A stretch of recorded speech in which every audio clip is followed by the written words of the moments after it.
ప్రియమైన దేవుని సంగమా, యేసుక్రీస్తు నామమున మీకు శుభములు. ఈరోజు బైబిల్ స్టడీ ఉన్నది. ఈ బైబిల్ స్టడీ సందర్భంగా మత్తయి సువార్త 24వ అధ్యాయంలోని రెండవ రాకడ గురించి మనము ధ్యానిస్తున్నాము. ఈరోజు రెండవ రాకడలోని మరొక ముఖ్యమైన విషయాన్ని మేము ముందు ఉంచాలని ఆశపడుతున్నాము. దయచేసి మేము బైబిల్ గ్రంథములు పరిశీలించవలసిందిగా మిమ్మల్ని కోరుచున్నాను. మత్తయి సువార్త 24వ అధ్యాయము 3వ వచనాన్ని మనం ఒకసారి చదువుకుందాము. మత్తయి సువార్త 24వ అధ్యాయము 3వ వచనము. ఆయన ఒలీవ కొండ మీద కూర్చుండి ఉన్నప్పుడు శిష్యులు ఆయన యొద్దకు ఏకాంతముగా వచ్చిరి. సో ఇక్కడ ఒక ముఖ్యమైన విషయాన్ని మనము చూస్తున్నాము. యేసు ప్రభువు వారు ఒలీవ కొండ మీద ఉన్నట్లు మనం గమనిస్తున్నాము. ఈ బైబిల్లో మనము బాగా పరిశీలిస్తే కొండలకు చాలా ప్రాముఖ్యత ఇవ్వబడింది. ఆదికాండం 8వ అధ్యాయం నుంచి మొదలు పెడితే అరారోతు కొండ, అక్కడి నుండి సియోను కొండ, తర్వాత హెర్మోను కొండ అని, తర్వాత ఎన్నో రకాల ప్రాముఖ్యమైన కొండల గురించి బైబిల్లో రాయబడింది. మరి ఈ కొండల గురించి మనం ధ్యానించినప్పుడు దానిలో కూడా విశేషమైన విషయాలు మనం గమనించగలం. అయితే ఈరోజు ప్రాముఖ్యంగా ఈ 24వ అధ్యాయంలోని ఒలీవల కొండ అనే దాని గురించి మీ ముందు ఉంచాలని ఆశపడుతున్నాను. ఈ ఒలీవల కొండ ప్రస్తుతం యెరూషలేములో ఉన్నది. యెరూషలేముకు ఇంచుమించు ఆ యెరూషలేము దేవాలయములకు ఇంచుమించు 3 కిలోమీటర్ల దూరంలో ఉన్నట్టు మనము చూస్తున్నాము. ఈ ఒలీవల కొండ చాలా ప్రాముఖ్యమైనది. మరీ విశేషముగా యేసు ప్రభు వారి సేవా జీవితంలో మనం పరిశీలించినప్పుడు మరి ఎన్నో ముఖ్యమైన విషయాలు ఇందులో మనము తెలుసుకోగలం. కనుక ఈ 24వ అధ్యాయంలో యేసు ప్రభు వారు రెండవ రాకడ గురించి తెలియజేస్తున్న ఈ 24వ అధ్యాయంలో ఒలీవ కొండ కూడా రాయబడినది. కనుక దాని గురించి మీ ముందు కొన్ని విషయాలు చెప్పాలని ఆశిస్తున్నాను. ఈ ఒలీవ కొండను మనం పరిశీలించినప్పుడు ఇందులో ప్రభువారు అనేకమైన ముఖ్యమైన విషయాలు, ముఖ్యమైన సంఘటనలు, ముఖ్యమైన వాటిని ఈ కొండ మీద చేసినట్లు మనము చూస్తున్నాం. కనుక ఇందులోని ప్రాముఖ్యమైన విషయాలు మీ ముందు నేను ఉంచాలని ఆశ. ఈ ఒలీవ కొండ మీద మొట్టమొదటిది మనం చూడవలసింది ప్రవచనం. యేసు ప్రభువు వారు ఆ ప్రాఫెటికల్ టీచింగ్ ఆ కొండ మీద చేసినట్లు మనము గమనించగలము. ప్రవచనము అనగా జరగబోయే సంగతులను గురించి తెలియజేయడం. మరి శిష్యులు యేసు ప్రభువు వారి యొద్దకు వచ్చినప్పుడు ప్రభువారు జరగబోయే సంగతుల గురించి ఆ ఒలీవ కొండ మీద చెప్పినట్లు మనం చూస్తున్నాము. ప్రజలందరూ ప్రపంచమంతటా యేసుక్రీస్తు యందు విశ్వాసం ఇచ్చిన ప్రతి ఒక్కరూ రెండవ రాకడ గురించి మనం ఎదురు చూస్తున్నాము. ఆ రెండవ రాకడ గురించిన విషయాలు, జరగబోయే సంగతులను ప్రవచనపూర్వకంగా యేసు ప్రభువు వారు ఈ కొండ మీద చెప్పినట్లు మనము గమనించగలము. మనము ఈ ఇశ్రాయేలు ప్రజల గురించి ప్రాముఖ్యంగా యూదులు, శాస్త్రులు, తర్వాత ఈ పరిచయాల గురించి ఆలోచన చేసినప్పుడు వారి సేవ ప్రాముఖ్యంగా ఈ సమాజ మందిరముల్లోనూ దేవాలయంలోనూ జరిగినట్లు మనం చూడగలం. కేవలం it is limited within the walls of synagogue and within the walls of temple. అక్కడనే వారు పరిచర్య చేసిన, బోధించిన, మరి సేవాపరమైన ఏ పని చేసినా అక్కడికే పరిమితమైనట్టు మనం చూడగలం. అది ఒకవైపు. రెండవ వైపు మనం గమనించినప్పుడు యోహాను బాప్టిజం ఇస్తూ యోహాను కూడా సేవ చేశాడు. ఆయన సేవ ఎక్కడ పరిమితమైందంటే కేవలం అరణ్యంలోనే ఆయన సేవ చేసినట్లు మనం చూడగలం. Is ministry is limited within the spear of the wilderness. అరణ్య మన ఆ పరిధిలోనే అక్కడనే ఉండి సేవ చేసినట్లు మనం చూడగలం. కానీ యేసు ప్రభు వారి పరిచయం ఎటువంటిదంటే it is open, not limited to particular place. ఆయన సమాజ మందిరంలో పరిచయం చేశాడు, తర్వాత దేవాలయంలో పరిచయం చేశాడు, తర్వాత ఎన్నో ప్రతి ప్రాంతాల్లో పరిచయం చేశాడు, తర్వాత ఈ కొండల మీద ఉండి కూడా ఆయన మరి పరిచయం చేసినట్లు మనం చూస్తున్నాం. కనుక ఈ opened the walls of the ఆయన ఈ పరిధిని ఆయన మరి పెంచినట్లు మనము చూడగలము. ముఖ్యంగా ఈ 24వ అధ్యాయము ఆ కొండ మీద మొట్టమొదటిగా మనం గమనించవలసింది ఏంటంటే యేసు ప్రభు వారు ఒక ప్రాఫెటికల్ మినిస్ట్రీ, ప్రవచన పూర్వకమైనటువంటి బోధను తన శిష్యులకు మరి బోధించినట్టు మనము చూడగలము. వారు ఎంతో ఆసక్తితో వచ్చి ప్రభువా మేము ఈ విషయాలు తెలుసుకోవాలి అని చెప్పి ప్రకటించినప్పుడు మరి యేసు ప్రభు వారు జరగబోయే సంగతులను, యుగాంతం ముందు జరగబోయే సంగతులు అన్నిటినీ చాలా వివరంగా ఓపికతో ఆయన ఈ ప్రసంగాన్ని లేకుంటే ఈ ప్రవచన పూర్వకమైన బోధన చేసినట్టు మనం చూడగలము. మత్తయి సువార్త ప్రకారము ఆయన మొట్టమొదటి బోధ కొండ మీద జరిగింది. చివరి బోధ, ప్రవచన పూర్వకమైన బోధ కూడా ఈ కొండ మీదనే జరిగినట్లు మనము చూడగలము. ముఖ్యంగా ఈ ఓలివ కొండ మీద. మరి ఈ ప్రవచన పూర్వకమైన బోధలో ప్రాముఖ్యంగా మనం గమనించవలసింది యేసు వారు చాలా విషయాలు చెప్పాడు. అక్కడక్కడ యుద్ధములు జరుగుతాయి, అక్కడక్కడ వివిధమైన సూచనలు, తర్వాత మహాశ్రమలు, తర్వాత ఈ భూలోకమంతా, ప్రాముఖ్యంగా భూలోకం ఉన్నటువంటి ఈ సమస్తము సృష్టి, సూర్యుడు మరి కాంతిని ఇవ్వడు, సూర్యుడు చీకటిని కలిగి ఉంటాడు, తర్వాత చంద్రుడు కాంతిని ఇవ్వడని, తర్వాత ఆకాశం నక్షత్రం రానులని, ఈ భూమి ఆకాశం గతించదని చెప్పి మనము చూస్తున్నాము. తర్వాత మనుష్య కుమారుడు మేఘారూఢుడై ఆయన రాబోతున్నాడని చెప్పి ఇవన్నీ ప్రవచన పూర్వకంగా, ఇవి ఇంకా జరగలేదు కానీ జరగబోతున్న వాటిని మొదటినే ప్రభువారు చాలా స్పష్టంగా ఆ ఓలివల కొండ మీద తన శిష్యులకు ప్రవచన పూర్వకంగా ఈ బోధను తెలియజేశాడు. యెరూషలేము చాలా గొప్ప పట్టణము. యెరూషలేములో మరి వేదాంతపరమైనటువంటి పండితులు ఉన్నారు, ఎంతో గొప్పవారు ఉన్నారు, కానీ వారికి తెలియని విషయాలు, కొన్ని విషయాలు వారు తెలిసి ఉండవచ్చునేమో, కానీ ఎక్కువ విషయాలు, వారికి తెలియని విషయాలు యేసు ప్రభువు వారు తన శిష్యులకు తెలియజేశాడు. ఎవరైతే తన యొద్దకు వచ్చారో, ప్రభువా మాకు తెలియజేయమని ఎవరైతే ఆయన ఏకాంతంగా ఉన్నప్పుడు ఆయన యొద్దకు వచ్చి అడిగారో వాళ్లకు యేసు ప్రభువు వారు తెలియజేసినట్లు మనం చూస్తున్నాం. ఎంత గొప్ప భాగ్యం అండి.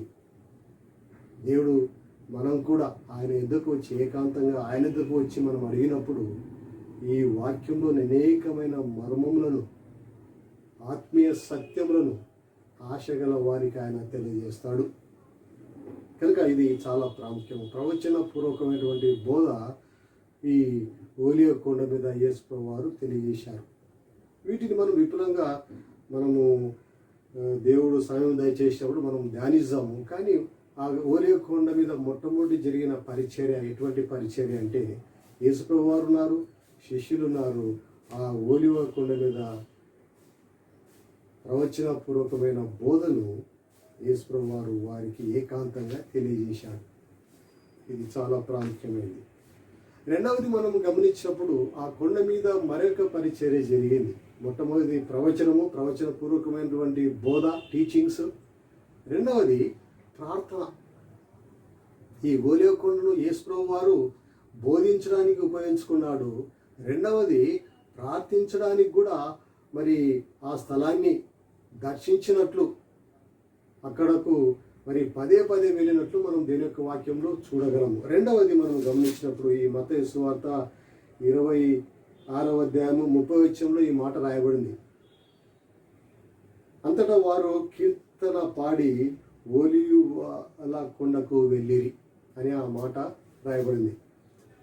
ఒకవేళ మనం విపులంగా చూడాలంటే లూకా సువార్త 22వ అధ్యాయాన్ని మనం పరిశీలించినప్పుడు ఆ 39వ వచనంలో చాలా చక్కగా ఒక మాట రాయబడింది. చూడండి, లూకా సువార్త 22వ అధ్యాయము 39వ వచనం. తర్వాత ఆయన బయలుదేరి తన వాడుక చొప్పున ఓలివల కొండకు వెళ్ళగా శిష్యులను ఆయన వెంట వెళ్ళిరి. ఆ చోటు చేరి ఆయన వారితో, మీరు శోధనలో ప్రవేశించకున్నట్లు ప్రార్థన చేయడని చెప్పి వారి యొద్ద నుండి రాతి వేత దూరమున వెళ్ళి మోకాలుని, తండ్రి ఈ గిన్నె నా యొద్ద నుండి తొలగించుటకు నీ చిత్తమైతే తొలగించుము, అయినను నా ఇష్టం కాదు నీ చిత్తమే సిద్ధించునుగాక అని ప్రార్థించింది. రెండవ పరిచర్య ఈ ఒలివ కొండ మీద జరిగింది, ప్రార్థనా పరిచర్య. దేవుడు ఈ ఒలివ కొండను, యేసుప్రభువు వారు పదే పదే యెరూషలేమును దర్శించినప్పుడు తప్పక ఒలివ కొండను దర్శించి అక్కడ మరి ప్రార్థించేవాడు. మనము యోహాను సువార్త 8వ అధ్యాయం పరిశీలించినప్పుడు ఆ మొదటి వచనంలో ఉంటుంది, ఆయన ఒలివల కొండకు వెళ్ళినది. అక్కడ ప్రభువారు మరి దేవునితో, మరి తన తండ్రితో ఏకాంతముగా ప్రార్థిస్తూ గడిపేవాడు.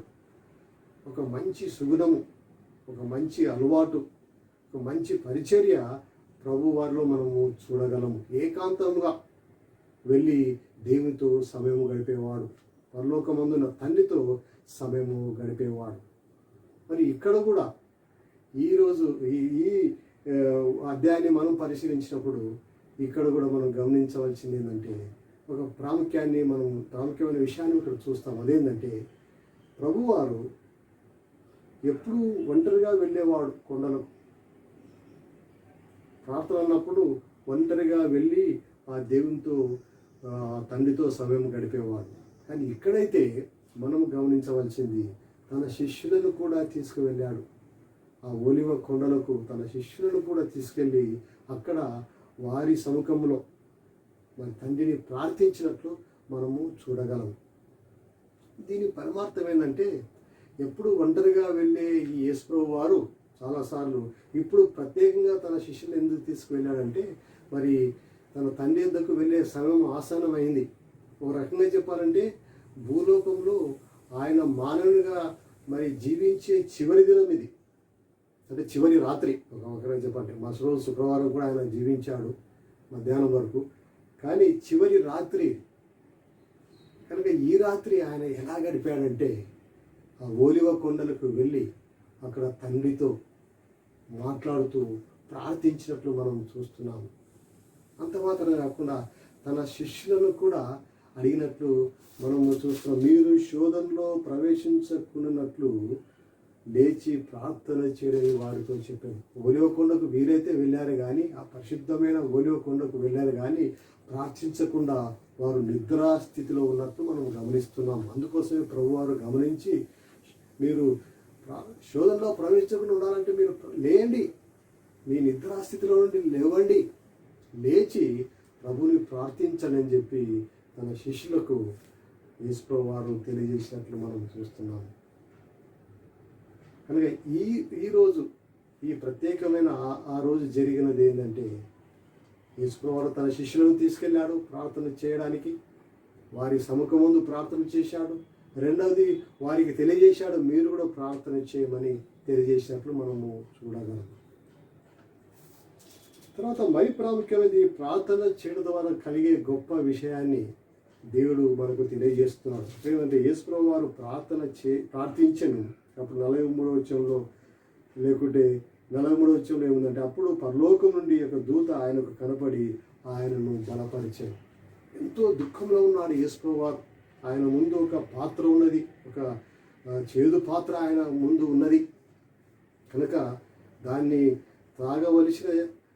తాగవలసిన మరి బాధ్యత తండ్రి ఈ కుమారు మీద ఉన్నది కనుక తండ్రిని అడుగుతున్నాడు, తండ్రి నీ చిత్తమైతే ఈ పాత్రను నా నుండి తొలగించు, ఆయనను నీ చిత్తమే సిద్ధించునుగాక అని చెప్పి ఎంతో దుఃఖంతో ఎంతో వేదనతో ఉన్నప్పుడు పరలోకం నుండి ఒక దూత వచ్చి ఆయన్ను బలపరిచినట్లు చూస్తున్నాం. కనుక ప్రార్థన ద్వారా జరిగే గొప్ప విషయం ఏంటంటే, మనం దుఃఖంలో ఉన్నప్పుడు, వేదనలో ఉన్నప్పుడు, మరి చాలా చెప్పలేనంత కన్నీటి పరిస్థితిలో ఉన్నప్పుడు ఒకవేళ మనం ప్రార్థన చేస్తే దేవుడు మనల్ని బలపరచగలడు. ఇక్కడ మనం గమనించినప్పుడు చాలా విషయాలు మనం ఇక్కడ చూడగలము. అయినప్పటికీ మనం ముందుకెళ్దాం. మూడవది మరొక ముఖ్యమైన విషయాన్ని యేసుప్రభువు వారి కొండ మీద తెలియజేసినట్లు మనం చూడగలం. మొట్టమొదటిది ప్రవచనము, రెండవది ప్రార్థన, మూడవది ప్రపంచ సువార్తీకరణ. 24వ అధ్యాయంలో యేసుప్రభువు వారు కొండ మీద ఉంటూ ఒక ప్రాముఖ్యమైన విషయాన్ని తెలియజేశాడు. అదేంటంటే ప్రపంచమంతటా ఈ సువార్త ప్రకటించబడాలనే ఒక గొప్ప విషయాన్ని తెలియజేశాడు. దయచేసి 14 వచనం చూసినప్పుడు, మరియు ఈ రాజ్య సువార్త సకల జనములకు సాక్షార్థమై లోకమందంతటా ప్రకటింపబడు. ఇది దేవుని చిత్తం. కేవలము ఈ రక్షణ సువార్త యూదయ, గలిలయ, యెరూషలేము ప్రాంతానికి మాత్రమే పరిమితము కావడము దేవుని ఉద్దేశం కాదు. ఈ రక్షణ సువార్త ప్రపంచమంతటా లోకం అంతటా ప్రకటించబడాలనే ఒక గొప్ప మాటను ప్రభువారు ఈ కొండ మీద ఉంటూ శిష్యులకు తెలియజేశాడు. చాలా విపులంగా చూడాలంటే అపోస్తల కార్యములు 1వ అధ్యాయము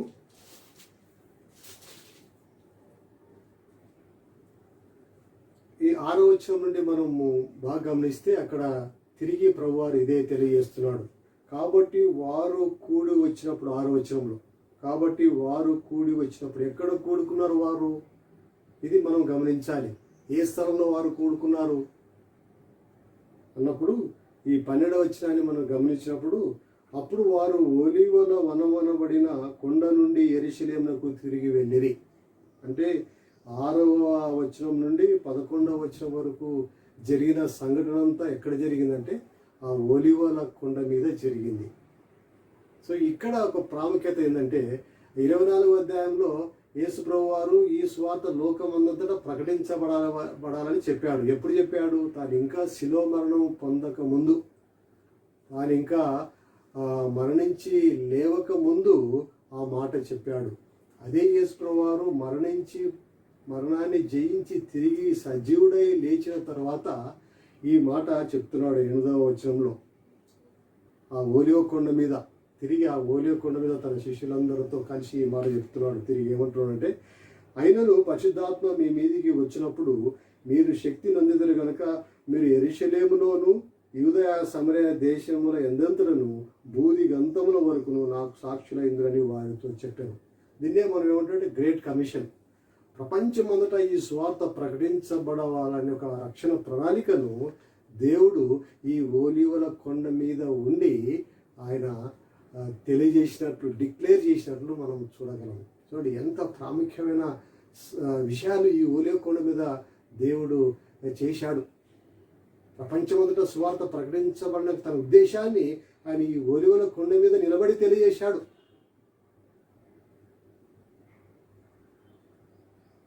గమనించండి ప్రియులారా, మొట్టమొదటిసారిగా 24వ అధ్యాయంలో ఈ సువార్త ప్రపంచమంతటా ప్రకటించబడినప్పుడు అక్కడ ఎవరున్నారు? 12 మంది శిష్యులు ఉన్నారు.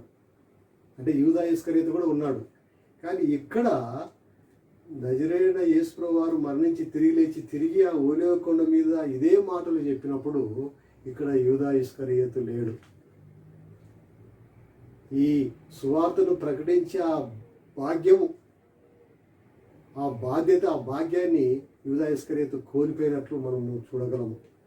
ఆ మరణించి తిరిగి లేచిన యేసయ్యను ఆ కొండ మీద చూసే భాగ్యాన్ని ఆయన కోల్పోయాడు. ఈ శిష్యులైతే యేసు ప్రభువారు మరణించక ముందు ఉన్న యేసయ్యను చూశారు. తర్వాత మరణించి తిరిగి లేచి సజీవుడైన యేసయ్యను కూడా తిరిగి అదే ఓలివ కొండ మీద చూసినట్లు మనము చూడగలం.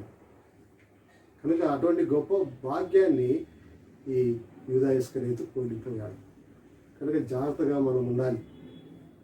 అందుకోసమే ప్రభువారు అంతం వరకు సహించిన వాడే, అంతం వరకు ఉన్నవాడే రక్షింపబడని చెప్పి తెలియజేశాడు. అంతవరకు మనం ఉండాలి. మనం ఏదైతే చేపట్టామో దాన్ని గట్టిగా మనం అంతవరకు ఎన్ని కష్టాలు వచ్చినా, ఎన్ని ఇబ్బందులు వచ్చినా మనం వాటిని సహిస్తూనే అంతవరకు ఈ రక్షణ మనము కొనసాగించాలి. కనుక ఈ రక్షణ ప్రణాళిక, ఈ సువార్త మొత్తం ప్రకటించబడాలనే ఒక ప్రణాళిక, ఒక డిజైన్ ఈ ఓలివ కొండ మీద దేవుడు ప్రకటించినట్లు మనం చూడగలం. ఏ విధంగా ప్రకటించాడంటే చూడండి, అక్కడ ఒక క్రమంగా ఒక ఆర్డర్ ఉంది. అక్కడ ఏముంది? మొట్టమొదట మీరు యెరూషలేములోను, తర్వాత యూదయ, తర్వాత సమరయ, తర్వాత బోధిగంతము. యెరూషలేములో శిష్యులకు అది వారి సొంత ప్రాంతం. యెరూషలేము కానీ, యూదయ కానీ, గలిలయ కానీ వారి యూదులు కనుక వారి సొంత ప్రాంతం అది. మొట్టమొదట మీరు సొంత ప్రాంతంలో, మీరున్న ప్రాంతంలో మీరు సువార్త ప్రకటించండి.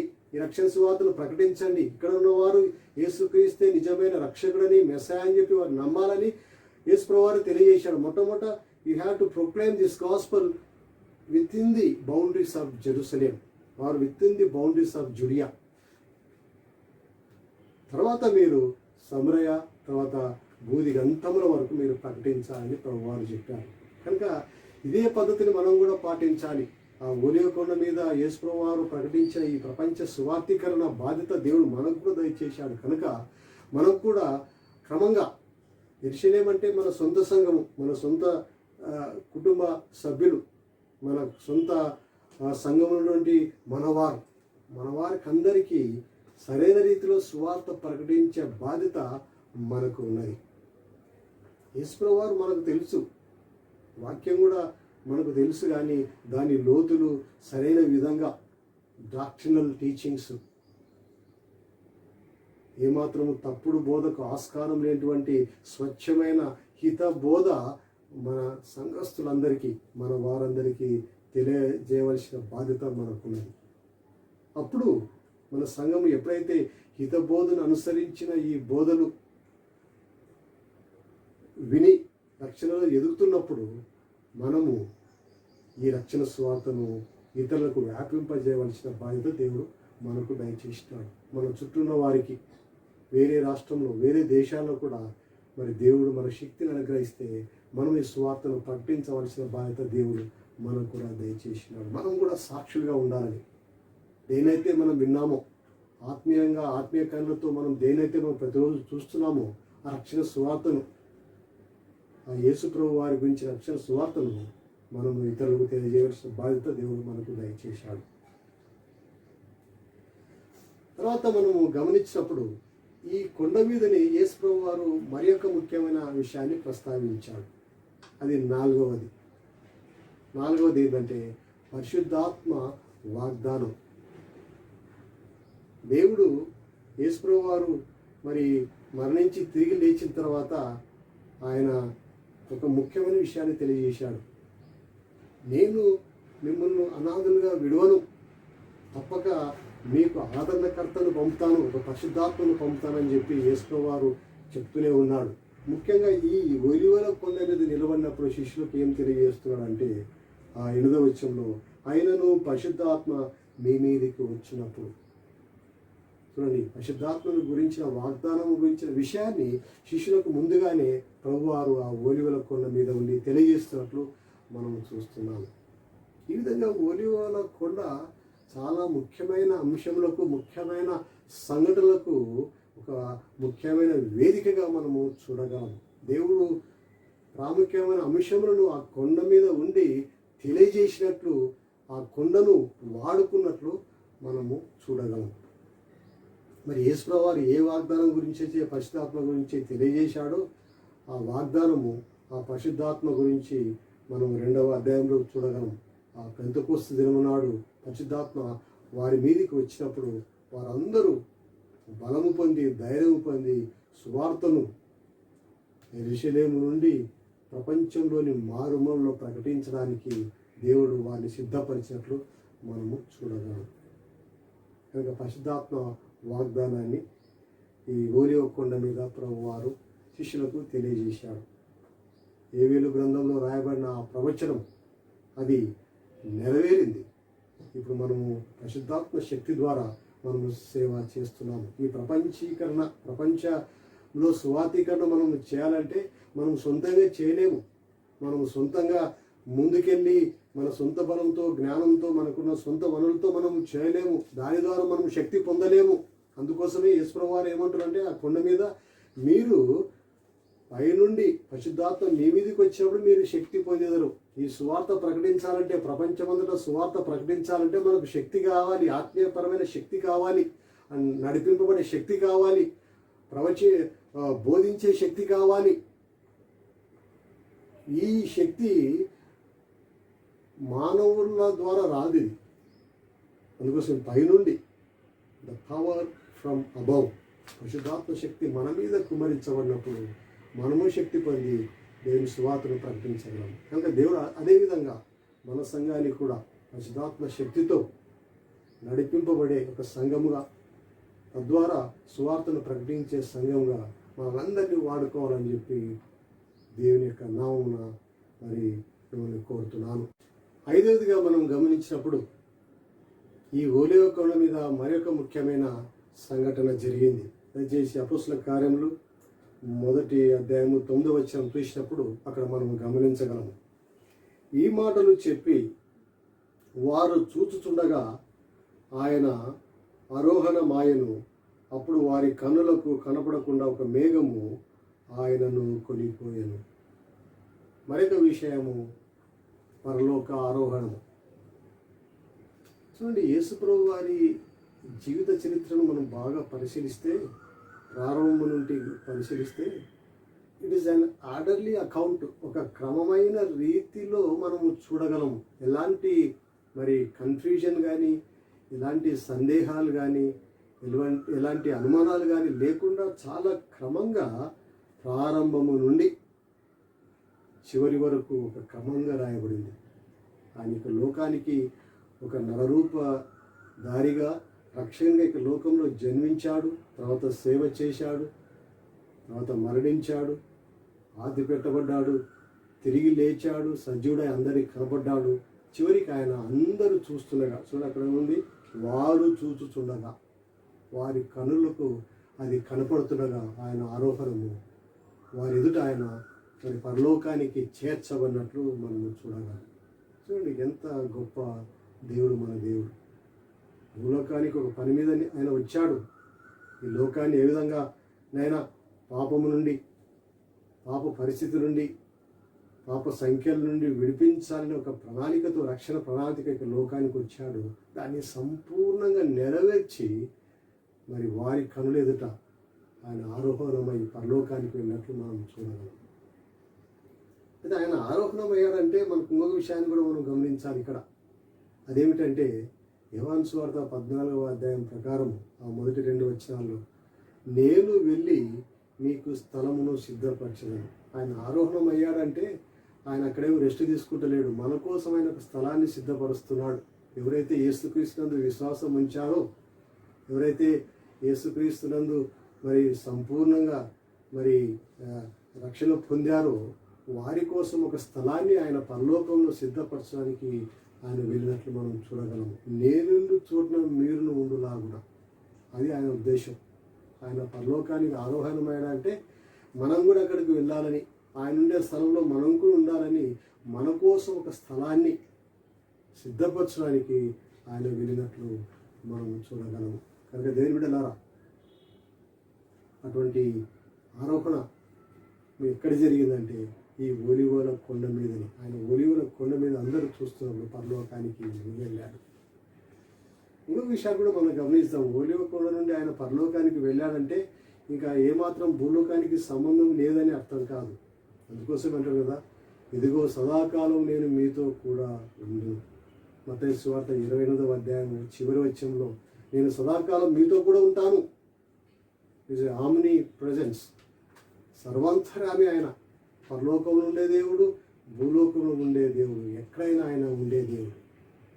కానీ ప్రత్యేకంగా ఆయన మరి పరలోకంలో మన కోసం ఒక స్థలాన్ని సిద్ధం చేయడానికి అక్కడ ఉన్నట్లు మనము చూడగలం. చివరిగా మరొక మాటను నేను మేము ముందుస్తాను. ఆ ఓలివ కొండ మీద ఇప్పుడు జరిగినవన్నీ ఒక రకంగా యేసుప్రభు వారు ఆయన ఉన్నప్పుడు జరిగినవే. కానీ ఇంకొక విషయాన్ని మనం ఇక్కడ గమనిస్తాం. అదేమిటంటే ప్రభువు యొక్క ఆగమనం, the second coming of Jesus, Yesu ప్రభు వారి 2వ రాకడ. మరి మనం అందరం ఎదురు చూస్తున్నాము. యేసు ప్రభు వారు తప్పక ఒక రోజు 2వ రాకడలో ఆయన మేఘారుడై ఆయన తప్పక వస్తాడు అని చెప్పి మనం అందరం సంఘమంతయు ఎంతో విశ్వాసంతో ఎదురు చూస్తున్నాము. అది గొప్ప భాగ్యము. కానీ ఆయన ఈ యొక్క లోకానికి తిరిగి 2వ రాకడలో వచ్చినప్పుడు ఆయన ఎక్కడికి వస్తాడు, వేర్ హి విల్ కమ్ అని మనం గమనించినప్పుడు పరోక్షంగా ఈ 11వ వచనంలోనే మనము ఒక విషయాన్ని చూడగలము. అపోస్తలుల కార్యంలో 1వ అధ్యాయం 11వ వచనంలోనే పరలోకం నుండి దేవదూతలు ఆ ఒలీవ కొండ మీద దిగి ఆ 11వ వచనంలో ఏమంటారంటే, గలిలయ మనుషులారా, మీరెందుకు నిలిచి ఆకాశం వైపు చూస్తున్నారు? మీ యొద్ద నుండి పరలోకమునకు చేర్చుకొనబడిన ఈ యేసే ఏ రీతిగా పరలోకమునకు వెలుట మీరు చూచితురో ఆ రీతిగానే ఆయన తిరిగి వచ్చునని వారితో చెప్పి. మనం ఇక్కడ బాగా గమనించినప్పుడు ఈ ఒలివ కొండ మీదనే ఆ పరలోకం నుండి వచ్చిన దేవదూతలు నిలబడి ఈ మాట చెప్తున్నారు. యేసు ప్రభు వారు ఏ రీతిగా పరలోకానికి వెళ్ళాడో అదే రీతిగా ఆయన తిరిగి వచ్చునని వారితో చెప్పింది. యేసు ప్రభు వారి రెండవ రాకడ గురించి అప్పుడే చెప్పబడింది. ఏ క్షణమైతే ప్రభువారు పరలోకానికి ఆరోహణమై వెళ్ళాడో, పరలోకి చేర్చుకోబడ్డాడో ఆ మరుక్షణమే ఆయన తిరిగి వస్తాడనే ఒక గొప్ప మాట ఆ ఒలివ కొండ మీద ఉన్నటువంటి శిష్యులకు తెలియజేయబడింది. వెంటనే ఏమాత్రం ఆలస్యం చేయకుండా ఆ మాట వారికి తెలియజేయబడినట్లు మనం చూస్తున్నాము. ఏ రీతిగా యేసు ప్రభు వారు వెళ్ళారు చూడండి. వారి కనులకు కనపడకుండా ఒక మేఘము ఆయనను కొనిపోయాను. మేఘం మీద ఆయన వెళ్ళినట్లు మనం చూడగలం. వేరే వాక్యంలో కూడా అదే ఉంది. 24వ అధ్యాయం మత్తయి సువార్త చూసినప్పుడు ఆయన మేఘారూఢుడై మేఘాల మీద ఆయన రాబోతున్నాడు. ఏ రీతిగా వెళ్ళాడో ఆ మేఘముల మీద వెళ్ళిన యేసు ప్రభు వారు తిరిగి రెండవ రాకడలో అదే రీతిగా మేఘముల మీద ఆయన రాబోతున్నాడు. ఆ మాటలు కొండ మీద, ఒలీవల కొండ మీద ఉన్న శిష్యులకు ఈ పరలోకం నుండి వచ్చిన దేవదూతలు తెలియజేశారు. అంతే మాత్రం కాకుండా ఈ జకరియా ప్రవక్త కూడా మనకు ఈ విషయం తెలియజేస్తాడు. ఎక్కడికి రాబోతున్నాడు, ఆయన ఏ రీతిగా వెళ్ళిన ఆ మేఘం మీద వెళ్ళిన యేసు ప్రభు వారు మరి ఎక్కడికి రాబోతున్నాడు అని చెప్పి మనం ఆలోచన చేసినప్పుడు ఈ జకరియా భక్తుడు 14వ అధ్యాయం, జకరియా 14:4 వచనంలో ఈ మాట ప్రవచనపూర్వకంగా ఈ మాట రాయబడింది. జకరియా 14వ అధ్యాయం 4వ వచనం. ఆ దినమున యెరూషలేము ఎదుట తూర్పు తట్టుననున్న ఒలీవ కొండ మీద ఆయన పాదములు ఉంచగా ఒలీవ కొండ తూర్పు తట్టునకు పడమటి తట్టునకు నడిమికి విడిపోయి సగము కొండ ఉత్తరపు తట్టునకును సగము కొండ దక్షిణపు తట్టునకును జరుగును గనుక విశాలమైన లోయ ఒకటి ఏర్పడును. చూడండి, ఇక్కడ మనం గమనించవలసింది ఆ దినమున ఆయన ఆ ఒలీవ కొండ మీద తన పాదములు ఉంచగా. ఆ దినము ఏ దినం ఇది? రెండవ రాకడ గురించి జకరియా భక్తుడు తెలియజేశాడు. ఎక్కడికి వస్తాడు? ఇక్కడ ఆ ఒలీవ కొండ మీద ఆయన వచ్చి తన పాదములు ఉంచుతాడు. అక్కడికి ఆయన వచ్చే స్థలం ఉన్నాడు. సో ఒలీవ కొండ మీద, ఏ ఒలీవ కొండ మీద నుండి ప్రభువారు వెళ్ళారో తిరిగి అదే ఒలీవ కొండ మీదికి తన రెండవ రాకడ సమయంలో తిరిగి వస్తున్నాడు ఆయన. ఇది ఈ ఒలీవ కొండ ఉన్నటువంటి ఒక ప్రాముఖ్యమైన విశిష్టత. అందుకోసం ఈరోజు యెరూషలేము ప్రాంతానికి, యెరూషలేముకు వెళ్ళిన వారు చాలామంది గమనిస్తారు ఏంటంటే ఆ ఒలీవ కొండ మీద చాలా సమాధులు ఉన్నామంట. ఆ యూదులు, ఆ ఇశ్రాయేలు యూదులు ఎవరైతే ఉన్నారో, ఎవరైతే చనిపోతారో వారు ఎక్కడ పాతి పెట్టబడడానికి ఇష్టపడతారంట? వారు ఆ ఒలీవ కొండ మీద పాతి పెట్టబడడానికి ఇష్టపడతారంట. అందుకోసం అక్కడ కొన్ని లక్షల సమాధులు ఆ ఒలీవ కొండ మీద ఇప్పుడు ఉన్నాయి. అవి ఇప్పుడు కూడా ఉన్నాయి. చనిపోయిన వారు ఎవరైనా చనిపోయేవారు ఇప్పుడు కూడా అక్కడ పాతి పెట్టబడుతున్నారు. అంటే దీని అర్థం ఏంటంటే, వారికి ఉన్న నమ్మకం ఏంటంటే, మేము ఇక్కడ పాతి పెట్టబడితే ఆ ఒలీవ కొండ మీద, ఎప్పుడైతే మెస్సయా తిరిగి తన రెండవ రాకడప్పుడు ఈ ఒలీవ కొండ మీదకి వచ్చినప్పుడు మేము మొట్టమొదటిగా we are the first people to rise, మేము మొట్టమొదటి విశ్వాసులము. ఆ మరణం నుండి, ఆ సమాధుల నుండి లేపబడేవారు మొట్టమొదటి మేమే అనే విశ్వాసంతో వారు ఉన్నారు కనుక అక్కడనే పాతి పెట్టబడడానికి వారు చాలామంది ఇష్టపడతారు. అందుకోసమే ఆ స్థలమంతా ఒలీవ కొండలో చాలా భాగము సమాధులతో నింపబడింది. కనుక దేవుని బిడ్డలారా, ఈ ఒలీవ కొండ చాలా విశిష్టమైంది. యేసుప్రభు వారు అక్కడ ప్రవచనపూర్వకమైన బోధన చేశాడు. ఒక బోధన స్థలంగా మార్చాడు ఆ ఒలీవ కొండను. రెండవది ప్రార్థన స్థలంగా మార్చాడు. మూడవది ప్రపంచ సువార్థీకరణ జరగాలనే ఉద్దేశాన్ని ఆ కొండ మీదే బయలుపరిచాడు. నాలుగవది పరిశుద్ధాత్మను గురించి, ఆ వాగ్దానం గురించి ఆ కొండ మీదనే ఆయన డిక్లేర్ చేసినట్లు, చెప్పినట్లు మనం చూస్తున్నాము. తర్వాత ఆ కొండ మీద, ఓలియో కొండ మీద నుండి ఆయన పరలోకానికి ఆరోహణమైనట్లు, అక్కడ తండ్రి కుడిపార్శ్వమున కూర్చున్నట్లు, మన పక్షమున ఆయన విజ్ఞాపన చేస్తున్నట్లు, మన కోసం స్థలాన్ని సిద్ధపరుస్తున్నట్లు మనము చూడగలం. చివరిగా అదే ఓలియో కొండ మీదకి ఆయన ఆర్భాటంతోనూ, ప్రధాన దూత బూరతోనూ, గొప్ప శబ్దంతోనూ ఆయన మేఘారూఢుడై మన మధ్యకు వస్తున్నాడు. ఆయన ఈ భూమి మీదకి వచ్చినప్పుడు తిరిగి ఆ ఓలియో కొండ మీదకి వస్తున్నాడు. కనుక ఈ విషయాలు మనం గమనిస్తాం. కనుక ఈ ఓలియో కొండ గురించి మనము తెలుసుకున్న విషయాల్లో మనకు అవసరమైనవి ఏదో గమనించి వాటిని అనుభవించుకున్నాము. దీని యొక్క వాక్యం ప్రవచన పూర్వకమైనది కనుక అది తప్పక ఏదో ఒక సమయంలో దేవుడు తప్పక దాన్ని నెరవేరుస్తాడు. అనేకమైన విషయాలు యేసుప్రభు వారి గురించి పాత నిబంధనలో రాయబడ్డాయి. అన్నిటినీ ప్రభువారు వచ్చి నెరవేర్చాడు. ఏ ప్రవచనాలు అయితే యేసుప్రభు వారు నెరవేర్చాడో అదే యేసుప్రభు వారు రెండవ రాకడ గురించి అనేకమైన ప్రవచనాలు బోధించాడు. కనుక ఈ ప్రవచన వాక్యము చాలా ప్రాముఖ్యమైనది కనుక మన మనస్సును, మన హృదయాన్ని దీనికి అప్పగించి అనేక విషయాలు మనం నేర్చుకొని ఆత్మీయంగా బలపడదాం. అంతే మాత్రం కాకుండా ప్రార్థన విషయంలో కూడా మనం చాలా మెలకుగా ఉందాం. అంత పరిశుద్ధ స్థలమైన ఆ ఒలివ కొండ మీదకి వెళ్ళినప్పటికీ శిష్యులు అక్కడ నిద్రపోయినట్లు మనం చూడగలం. కానీ విశేషం ఏంటంటే వారు ఆ నిద్రాస్థితి నుండి బయటపడి వారు తిరిగి ప్రార్థన ఎందు ఎడతెగక వారు ప్రార్థనలో ఉండిరని చెప్పి మనం అపోస్తలుల కార్యము మనం చూడగలం. కనుక మన పరిస్థితిని కూడా మనం ఆలోచన చేసి ప్రభువారు ఆ ఒలివ కొండ మీదకి తన శిష్యులను తీసుకువెళ్ళి ప్రార్థన గురించి వారికి తెలియజేశారు కనుక అటువంటి అలవాటు మనకు కూడా అవసరం. అటువంటి ఆత్మీయ వాడుక మన జీవితంలో కూడా ఉండాలి. కనుక మనం కూడా ప్రార్థన ఎందు విశేషమైన ఆసక్తి గలవారమై ఉందాం. తర్వాత ప్రపంచ స్వార్థీకరణలో మనం కూడా భాగస్తున్నాం కనుక క్రీస్తు నమ్మిన బిడ్డలుగా ఒక సంఘంగా ఈ గ్రేట్ కమిషన్లో మన వంతు మనము మరి పాల్గొని ఈ సువార్తను ప్రకటించే విషయంలో మనం ముందుండాలని ప్రభునామమున మనం కోరుకుందాం. యేసయ్య అనుగ్రహించే పరిశుద్ధాత్మ శక్తి ద్వారా మనం సువార్తను ప్రకటిస్తాం. మన కోసం వెళ్ళిన ఆ యేసు ప్రభు వారు, పరలోకానికి ఆరోహమైన యేసు ప్రభు వారు అక్కడ మన కోసం స్థలం సిద్ధపరుస్తున్నారు కనుక మనము ఇక్కడ ఈ లోకంలో మనం సిద్ధపరచుకుందాం, సిద్ధపడి ఉందాం. ఆ సిద్ధపరచబడిన ఆ స్థలంలో మనము స్థలం పొందాలంటే మనం ఇక్కడ ప్రభు రాకడ కోసం సిద్ధపడదాము. చివరిగా ఆయన వస్తున్నాడు కనుక, తిరిగి ఆ ఒలివ కొండ మీదకి వస్తున్నాడు కనుక మనం ఎదురు చూచే సంఘంగా, ఆయనని విశ్వాసం ఇచ్చే సంఘంగా మనం ఉండాలని ప్రభునామమున కోరుతున్నాను. నిజానికి ఈ ఒలివ కొండ మీద జరిగిన ఈ 6 విషయాలు ఇంకా చాలా ఉన్నాయి, కానీ ఈ 6 విషయాలు నేను ఉంచాను. కానీ ఒక్కొక్క విషయం గురించి మనం విపులంగా ఎన్నో చర్చించుకోవచ్చు. కానీ ఇక్కడ సమయం లేనందుకు నేను కేవలము ఆ ఒలివ కొండ మీద జరిగిన ప్రాముఖ్యమైన విషయాలు కేవలం నేను మీ ముందు ఉంచాను. విపులంగా నేను ఇక్కడ చెప్పలేదు.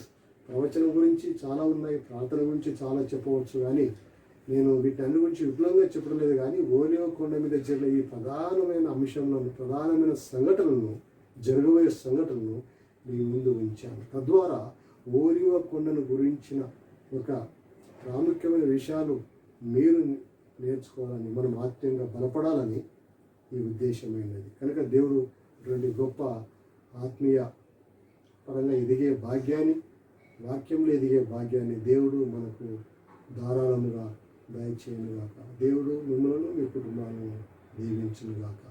ఆమేన్.